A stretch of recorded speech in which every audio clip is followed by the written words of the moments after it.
people, welcome to Prep Elevate. We've discussed a lot of videos on para summary. ठीक है, हमने काफी कुछ पैरा समरी के बारे में सीखा है, प्रैक्टिस क्वेश्चंस भी किए हैं.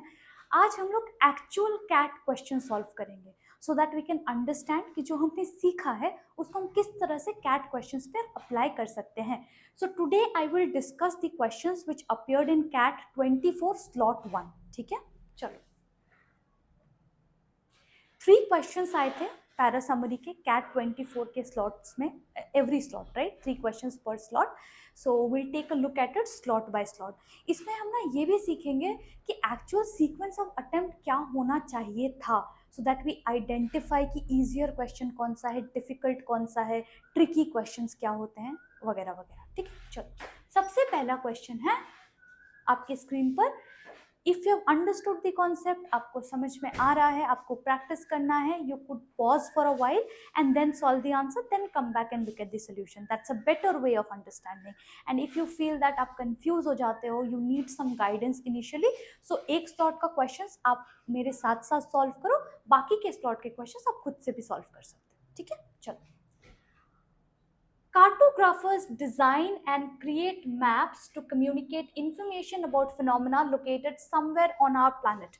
देखो सबसे पहली चीज ना, क्वेश्चन देखते साथ मैं क्या देखती हूँ कि क्वेश्चन का लेंथ कैसा दिख रहा है. देखो एक स्टैंडर्ड लेंथ दिख रहा है, does not look packed with information की स्पेस ही नहीं है, ब्रीदेबल क्वेश्चन लग रहा है.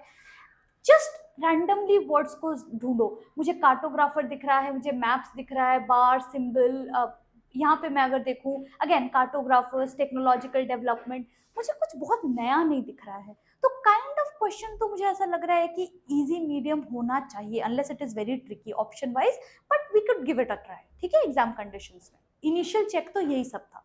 अब देखो कार्टोग्राफर्स क्या करते हैं, they design and create maps to communicate information about phenomena located somewhere on our planet. So you obviously know cartographers का काम क्या होता है, वो डिजाइन करते हैं, क्रिएट करते हैं मैप्स को.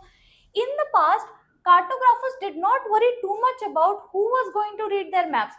पहले इनका कंसर्न नहीं था कि कौन इनके मैप्स पढ़ने वाला है, वो बस डिजाइन करते रहते थे. ठीक है, although some simple usability research was done, like comparing whether circle or bar symbols worked best, cartographers knew how to make maps. Cartographers को ना बेसिक जो फंक्शनैलिटी थी उससे मतलब था कि मैप बनाना आता है बस. उन्हें इतना they would not bother about who is going to be my target audience, who is going to read and accordingly do I need to tweak और how do I make it more readable, usable. ऐसा इनका concern नहीं था past में. तो कुछ symbols consistent वो रखते थे कि सर्कल से रिप्रेजेंट करे, कि बार सिंबल से रिप्रेजेंट करे, मतलब एकदम basic. But they were not really bothered और concerned about how the target audience is going to perceive their maps initially. ठीक है, okay, this has changed now, however, due to all kinds of societal and technological development. तो ये दो parts में divided है passage, basically past और present.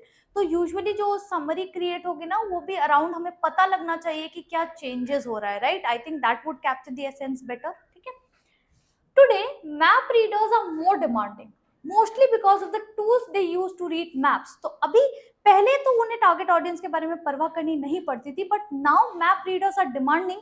वो चाहते हैं कि एक सर्टेन स्टैंडर्ड का मैप हो, because they are using sophisticated tools to read maps. तो उन्हें उतनी डिटेलिंग चाहिए वो मैप को पढ़ने के लिए. ठीक है, cartographers who are also influenced by these trends are now more interested in seeing if their products are efficient, effective and appreciated. तो जैसे ही आपके टारगेट ऑडियंस का डिमांड बढ़ेगा, ऑब्वियसली जो उस प्रोडक्ट को प्रोड्यूस कर रहा है उसे भी you know just to remain like in the market, you will also have to keep up with it. So same thing cartographers are also doing.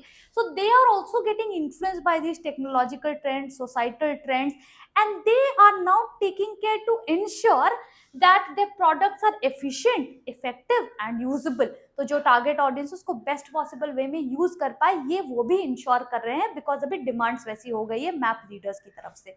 ठीक है, तो बेसिकली हमने क्या समझा कि पहले कार्टोग्राफर्स का स्थिति क्या था, they would just make map, they would not be bothered about target audiences needs.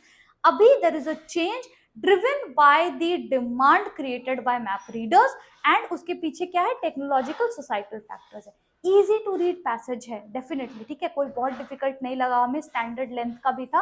Way options देखते हैं, ये इंपॉर्टेंट है. चलो New technological developments have prompted cartographers to experiment with their maps by applying these new innovations. ये तो लिखा था last line में that they are also getting influenced by these trends and they are taking care to ensure कि अब उनका maps efficient हो, usable हो, readable हो. So I would say factually तो ये सही है, कुछ गलत नहीं है इसमें. Remember I have always stated continuously, para summary में comparative analysis important है, ठीक है. यहाँ पे क्या मुझे नहीं दिखा इसमें मुझे ये नहीं दिखा कि वो जो थोड़ा पास्ट वाला एक फैक्टर था ना कि पहले सिर्फ इस तरह से बनाते थे, अभी इस तरह से बनाते हैं. तो अगर कोई ऑप्शन मुझे ऐसा मिल जाए जो उस चीज को भी कैप्चर करे, so I would say that is a better choice. ठीक है, I am keeping it on hold for now. Modern map makers evaluate a map's effectiveness, efficiency, and satisfaction of the user through a series of experiments.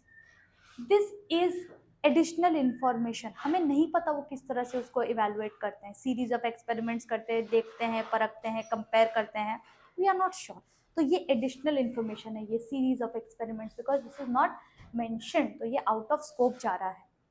Today cartographers also need to look into the usability of maps because of the new technological developments. अब आप देखो, core idea यही था ना कि पहले उन्हें देखना नहीं पड़ता था, बट आजकल देखना पड़ता है. व्हाई? बिकॉज डिमांड आ रही है और टेक्नोलॉजिकल डेवलपमेंट्स हो रही है जिसकी वजह से वो डिमांड्स आ रही है.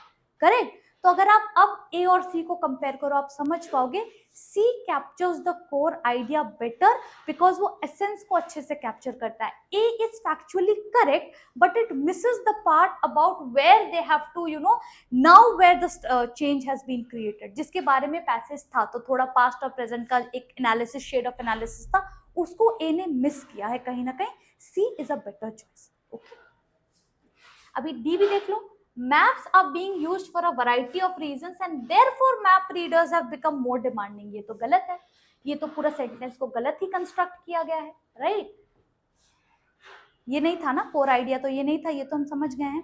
देखो, जब भी चार ऑप्शंस दे रहेंगे, दो इजी टू एलिमिनेट होंगे, दो हमेशा थोड़े कंफ्यूजिंग होंगे. वहां पे हमें थोड़ा नुआंस लगाना पड़ता है कि वर्ड टू वर्ड थोड़ा देख ले, एसेंस समझ ले, कौन सा बेटर कन्वे कर रहा है ये देख ले. तो इस क्वेश्चन को readability wise I would say this is an easy question, but अगर ऑप्शंस को मैं कंबाइन कर दूं, I will put it in the medium level category. Why?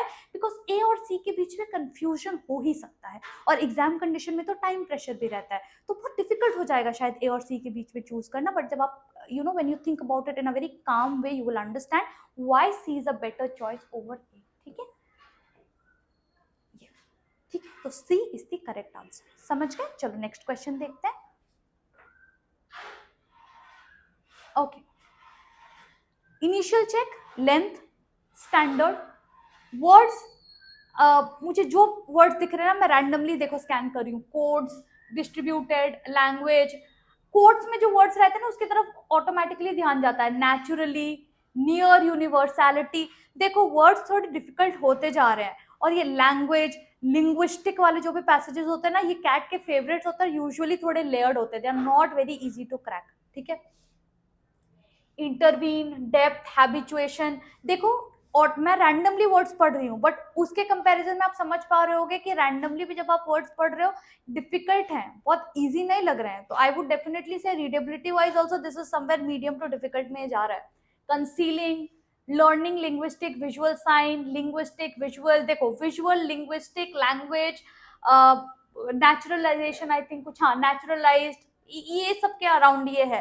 तो ये पैसेजेस यूजुअली ही डिफिकल्ट की तरफ जाते हैं. ये I can like assure you from past experience, but फिर भी हमें तो सॉल्व करना है. देखते हैं कैसे अटेम्प्ट होता है.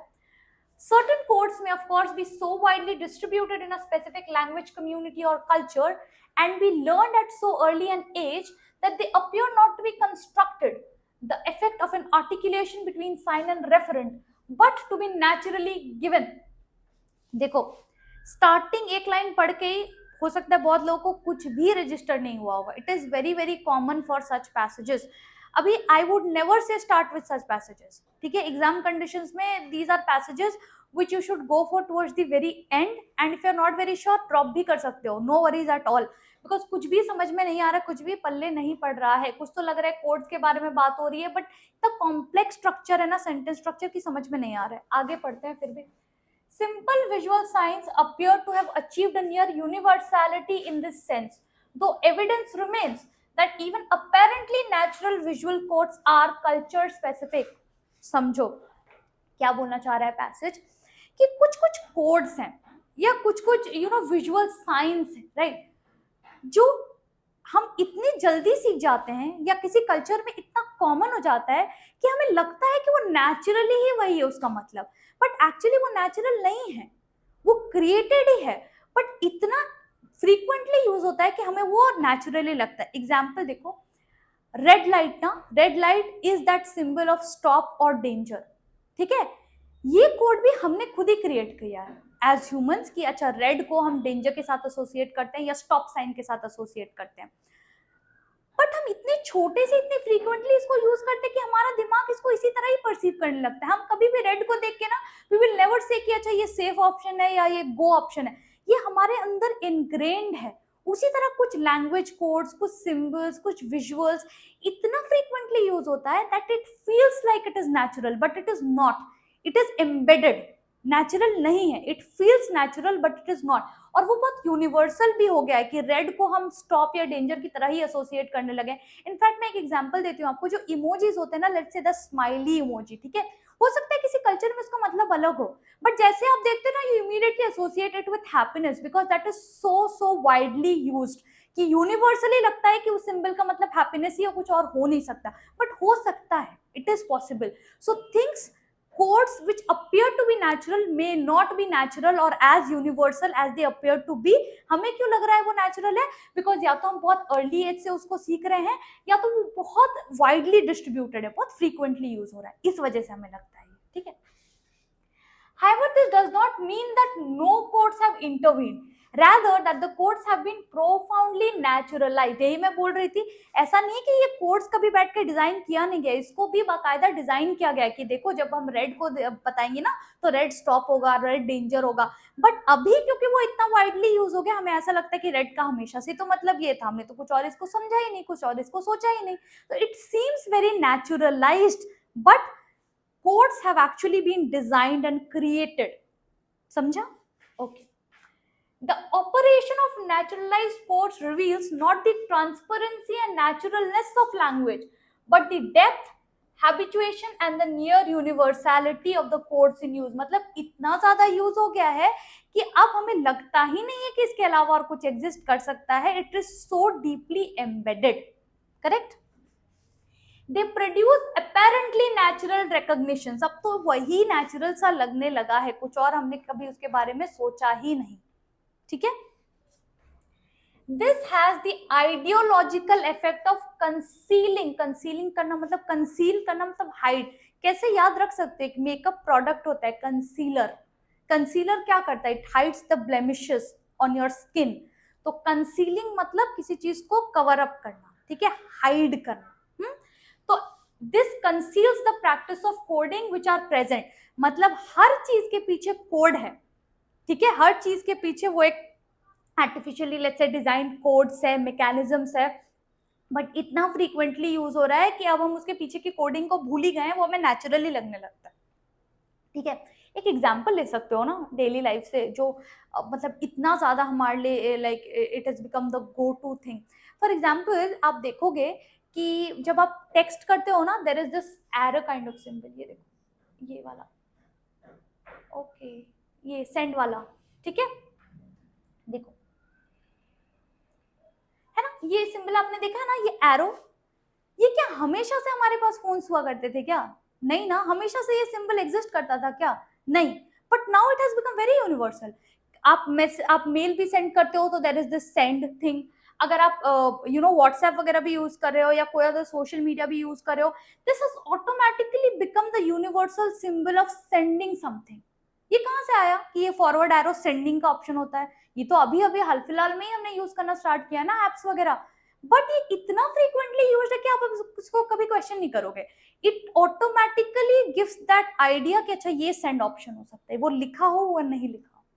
समझ में आया? इसी तरह कोड्स के बारे में भी हम बात करें कि इसके पीछे एक कोडिंग है, जिसने डिजाइन किया होगा उसने ये डिजाइन किया है कि अच्छा ये सिंबल सेंड का होगा, बट क्या हम उसको उस तरह से देखते हैं? नहीं, हमारे लिए वो गो टू सिंबल है, जो सेंड करना है इसको क्लिक कर दो। We are not really bothered, या हमारे दिमाग में वो भी क्लिक भी नहीं करता कि इसके पीछे कोड्स होंगे। ये आइडियोलॉजिकल इफेक्ट है हमारे ऊपर, है ना। चलो, कि कोडिंग को एक तरह से हाइड ही कर दिया गया है, सब कुछ एकदम नेचुरली परसीव करना है। चलो, learning linguistic and visual science at an early age makes all such codes appear natural. This naturalization codes is the effect of ideology. This naturalization of codes is the effect of ideology. Ideology का effect नहीं है, ये ideological effect है कि हम उसको उस तरह से परसीव करें। डिफरेंस समझो शेड्स में। This has the ideological effect of concealing the practices, but this is not the effect of ideology. ये हमें लगता है कि कंसील्ड है, बट ये आइडियोलॉजी का इफेक्ट नहीं है, ये आइडियोलॉजिकल वे में हमें इफेक्ट करता है। I hope I am able to make it clear. Okay, चलो, language and visual science are codes.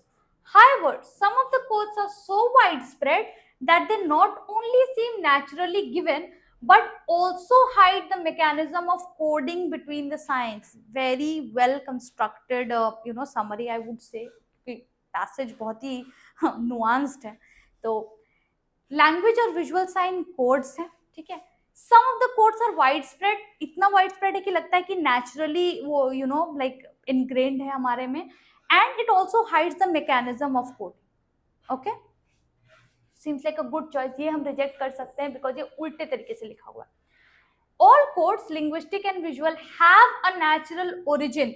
सारे कोड्स का नेचुरल ओरिजिन है ऐसा कहीं नहीं लिखा है। It is talking about certain codes, it is not talking about all codes. यहीं पे गलती हो जाती है अगर हम अच्छे से ऑप्शंस को नहीं पढ़ेंगे तो। वर्ड्स पे ध्यान देना, certain codes and all codes being natural में डिफरेंस है, ठीक है। Not all codes are natural, but certain codes are naturalized and made to appear universal. Ideology aims to hide the mechanism of coding. No, this has the ideological effect of being hidden. Ideology का कोई इसमें role नहीं है, ये ऐसा perceive करते हैं हम। Ideology is not the driver or the subject. ये ideological effect हमारे ऊपर होता है, ठीक है। समझ गए होंगे, I hope. B is the correct answer. Definitely exam scenarios में not a question that I would like suggest aspirants to attempt unless you are flawless with language, and आपको पता है कि आपने इतनी प्रैक्टिस करी है कि गलती का कोई स्कोप नहीं है। बट टाइम प्रेशर में this could definitely go wrong, and it could also mess up with how you perceiving the remaining part of the paper. अगर आप बहुत अर्ली अगर आप पैरा समरी से स्टार्ट करते हो तो ये डिफिकल्टी क्रिएट कर सकता है ये क्वेश्चन, ठीक है। चलो, क्या डिफरेंस है प्रीवियस टू और ये क्वेश्चन में? सबसे पहले दिखना चाहिए लेंथ में डिफरेंस है, छोटू सा है। It's very nice and like not packed with information. उसके बाद तो ये मुझे इतना अच्छा लग रहा है, it looks like breather of a question, ठीक है। वर्ड्स देख लो, साइंटिफिक रिसर्च, डॉग्स, जिराफ्स, अच्छा एनिमल्स है ना बहुत सारे, एनिमल्स, कंपैशन, ग्रीफ, रिजेंटमेंट, फिर एनिमल्स, सेंसरी मोटर एबिलिटीज, अच्छा एनिमल्स और कुछ तो सेंसरी एबिलिटीज, कुछ whatever it is, unfamiliar words नहीं है। लेंथ भी अच्छा खासा लग रहा है, तो looks like a question that I would definitely read. अच्छा क्वेश्चन लग रहा है देखकर। चलो देखते हैं। Scientific research shows that many animals are very intelligent and have sensory and motor abilities that dwarf ours. हमारे एबिलिटीज को भी ड्वार्फ कर देते हैं, मतलब हमारे एबिलिटीज को भी छोटा लगता है उनके सामने, that they are so intelligent, ठीक है। Dogs are able to detect diseases such as cancer and diabetes and warn humans of impending heart attacks and strokes. Okay, so dogs, impending is anything that is upcoming, ठीक है, जो होने वाला है। तो dogs have that ability to warn humans कि अच्छा like heart attack या strokes, और डिटेक्ट भी कर लेते हैं डिजीजेस, कैंसर और डायबिटीज, लाइफ थ्रेटनिंग डिजीजेस को भी वो डिटेक्ट कर सकते हैं। Elephants, whales, hippopotamuses, giraffes and alligators use low frequency sounds to communicate over long distances, often miles. ये आपने बचपन में साइंस बुक्स में पढ़ा होगा ऐसा कि बैट्स कैसे अल्ट्रासोनिक वेव्स यूज करते कम्युनिकेट करने के लिए। ये एनिमल्स, कुछ एनिमल्स ऐसा होता है, I think elephants and whales, I think they can sense infrasonic sound waves, and earthquakes के बारे में भी वो हमें वार्न कर सकते हैं, राइट। तो बहुत से इंटरेस्टिंग फैक्ट्स हैं, है ना, एनिमल्स के बारे में, उसी के ऊपर है ये। Many animals also display wide-ranging emotions. अच्छा, emotions भी डिस्प्ले करते हैं, joy, happiness, empathy, compassion, grief. अच्छा, ये positive emotions and even resentment and embarrassment, okay, मतलब पूरा स्पेक्ट्रम देखो वो डिस्प्ले करते हैं कि वो पॉजिटिव इमोशंस भी है, जॉय, हैप्पीनेस, बट वो जो resentment, when you resent something, when you dislike something, that is resentment towards it, and embarrassment. Okay, it's not surprising that animals share many emotions with us because we also share brain structures located in the limbic system that are the seat of the emotions. मतलब हमारा brain structure similar है, इसीलिए humans की तरह ही वो spectrum of emotions भी display करते हैं, और उनकी ये जो motor abilities होती है कभी कभी हमसे भी ज्यादा बढ़कर होती है, sensory और motor abilities. तो basically ये पूरे पैराग्राफ का अगर कोर आप समझो, आप अपने दिमाग में समराइज करो, तो क्या पढ़ा हमने कि animals have sensory and motor abilities which sometimes can dwarf hours, ठीक है, वो हमें अच्छी टक्कर भी दे सकते हैं, लाइक हमसे बेहतर कर सकते हैं एबिलिटीज में, and they also show this entire spectrum of emotions which is very similar to humans. क्यों ऐसा होता है? बिकॉज हमारा ब्रेन स्ट्रक्चर सिमिलर है, ठीक है. तो यही की पॉइंट्स थे, बाकी तो कॉमा दे के सारे पैसेजेस का लेंथ बढ़ाया गया है बिकॉज वो एग्जाम्पल्स है, बट वो अलग से अलग आइडियाज नहीं. ये समझना जरूरी है कि कोर आइडिया क्या है और कहाँ पे एडिशनल इंफॉर्मेशन है, कि एलिफेंट्स, हिपोपोटामसेस और क्या जिराफ्स, एलिगेटर्स, अल्टीमेटली ये सारे एक सेंट्रल आइडिया का पार्ट है. ये तो एग्जाम्पल्स है ना, ठीक है. चलो, animals can show emotions which are typically associated with humans. हाँ, ये तो सही है, हमारे जैसे इमोशंस वो डिस्प्ले करते हैं, यही हमने पढ़ा. Factually correct. The similarity in brain structure explains why animals show emotions typically associated with humans. A और B में क्या डिफरेंस है? B में रीजन भी स्टेट किया गया है जो कि पैसेज का इंपॉर्टेंट पार्ट था. Not animals not just display emotions similar to ours. Why do they do so? Because we share a similar brain structure. A has mentioned one part of the idea, B has completed that. तो A और B में compare करके better कौन? B. क्या reject कर सकते हैं? A. ये समझना जरूरी है, ऑप्शंस को कैसे रिजेक्ट कर रहे हैं, ठीक है. The advanced sensory and motor abilities of animals is the reason why they can display wide-ranging emotions. No, that is not one of the reasons why they can display wide-ranging emotions. ये दो अलग ideas है ना, और हमें ये idea भी इसमें कैप्चर करना है कि हमारे साथ उनका ब्रेन स्ट्रक्चर सिमिलर होता है. That is why they are showing emotions similar to ours, जो कि सी में नहीं है. That is why I can reject C over B. ठीक है, चलो. Animals are more intelligent than us in sensing danger and detecting diseases. ये लिखा तो था कि they can detect diseases, but core idea miss कर दिया गया है, जो कि था हमारे साथ उनका similar brain structure. It is a very important idea of the passage. हर एक ऑप्शन अपने आप में फैक्चुअली करेक्ट हो सकता है बट इनकम्प्लीट है, ये ध्यान देने की जरूरत है.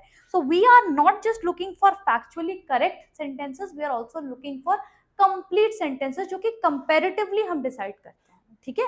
तो B out of all four answer choices has the most holistic and factually correct answer choice. That is the most correct answer choice. ठीक है, I hope you have understood. एक और चीज समझ लो, अगर मैं इस स्लॉट में आंसर कर रही होती और मुझे सीक्वेंस करना पड़ता अपने पैरासमरी क्वेश्चंस को, this is the first question that I would go for. Why? Length wise easy लग रहा है, वर्ड्स भी इजियर लग रहे हैं, ब्रीदेबल लग रहा है. इसके बाद अगर मुझे अटेम्प्ट करना होता, I would have attempted this question, क्योंकि ये वर्ड्स फेमिलियर है, ठीक है, बहुत डिफिकल्ट वर्ड्स मुझे नहीं लग रहे हैं, तो I would have gone for this question. उसके बाद अगर मुझे अटेम्प्ट करना होता तो मैं ये करती, या शायद मैं नहीं भी करती, डिपेंडिंग ऑन टाइम प्रेशर कैसा है कैसा नहीं है. तो सीक्वेंसिंग भी सीखते जाना है हमें, ठीक है, कि अगर 3 क्वेश्चन भी हैं तो एग्जाम कंडीशंस में क्या अटेम्प्ट करना हमारे लिए ईजी है और कहाँ से हमें scores through what questions can we maximize our scores. Okay, I hope you have understood and you've enjoyed this episode. Thank you so much for tuning in, and I'll see you in the next one.